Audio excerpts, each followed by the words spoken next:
Halo, selamat siang. Terima kasih kamu semua datang hari ini. Sebelum kita mulai, boleh saya tahu nama kamu siapa? Baik, nama saya Anggia dari Maba PLS UIN. Oke, Anggi. Jadi, apa yang sedang kamu rasakan? Jujur, saya agak capek dan sedikit tertekan. Terima kasih sudah jujur. Saya menghargai itu. Bisa kamu ceritakan apa yang membuat kamu merasa tertekan belakangan ini? Tentang kuliah saya, Kak, nilai saya menurun dan saya mulai merasa tidak mampu mengikuti perkuliahan. Baik, jadi yang sedang kamu rasakan ini berkaitan dengan akademik dan perasaan tidak mampu ya. Di sini kamu aman untuk bercerita, jadi silakan lanjut. Sejak semester ini tugas saya terasa menumpuk. Saya juga sering menunda lalu panik sendiri saat menjelang deadline. Ketika tugas menumpuk dan kamu menunda, apa biasanya yang kamu rasakan? Cemas, Kak, takut gagal, akhirnya malah tidak mulai sama sekali. Menarik. Jadi bukan karena tidak punya waktu ya, tapi lebih karena perasaan cemas dan takut gagal. Iya, sering berpikir percuma dikerja kok ya hasilnya juga nanti jelek. Pikiran seperti itu sering muncul. Sering sekali, Kak.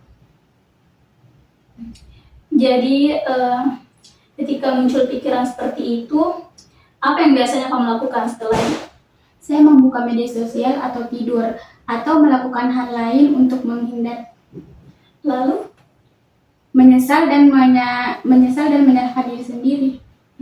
Jadi polanya di sini tugas datang, muncul pikiran negatif, menghindar, nilai menurun, dan menyalahkan diri. Apakah itu menggambarkan kondisi kamu? Iya, persis begitu, Kak. Bagaimana perasaanmu saat menyadari pola itu? Sedih, tapi juga seperti akhirnya paham kenapa saya stuck.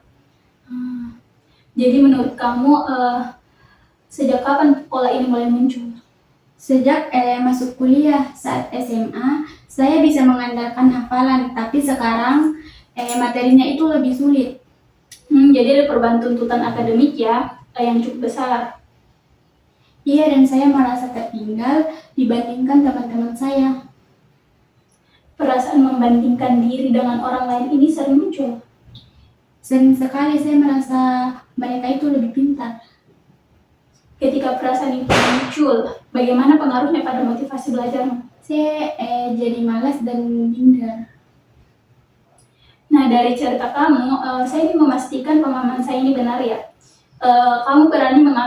Kamu sebenarnya ingin berhasil secara akademik, tapi terhambat oleh rasa cemas, takut gagal, dan kebiasaan menunda, betul?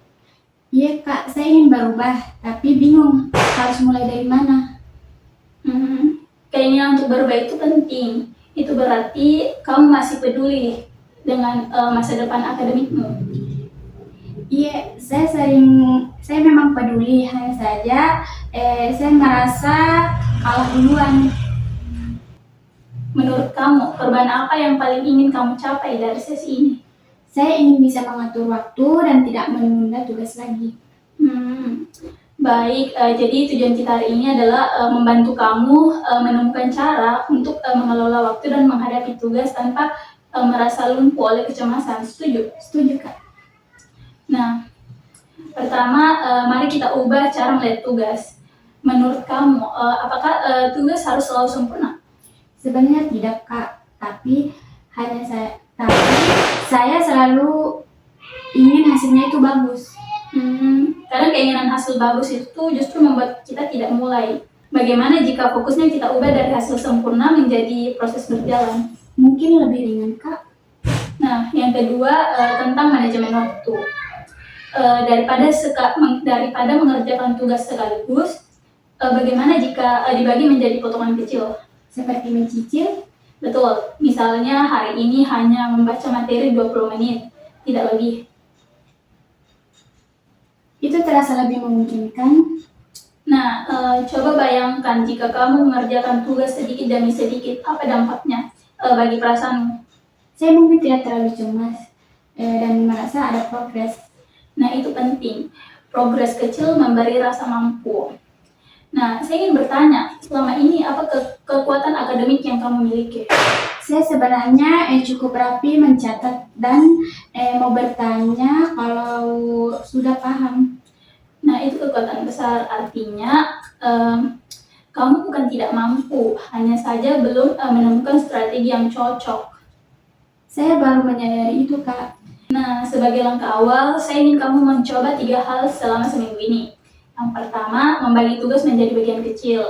Terus yang kedua, mengatur waktu belajar maksimal 25 menit sehari.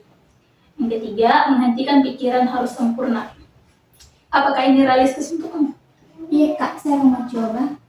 Nah, sebelum kita mengakhiri sesi ini, bagaimana perasaan kamu yang sekarang dibandingkan yang sebelumnya? Lebih lega, saya merasa tidak sendiri dan punya arah. Saya senang mendengarnya. Ingat, perubahan akademik adalah proses, bukan hasil instan. Kita bisa melanjutkan sesi berikutnya untuk mengevaluasi perkembanganmu. Terima kasih banyak, Kak. Sama-sama, terima kasih juga karena kamu sudah berani terbuka hari ini.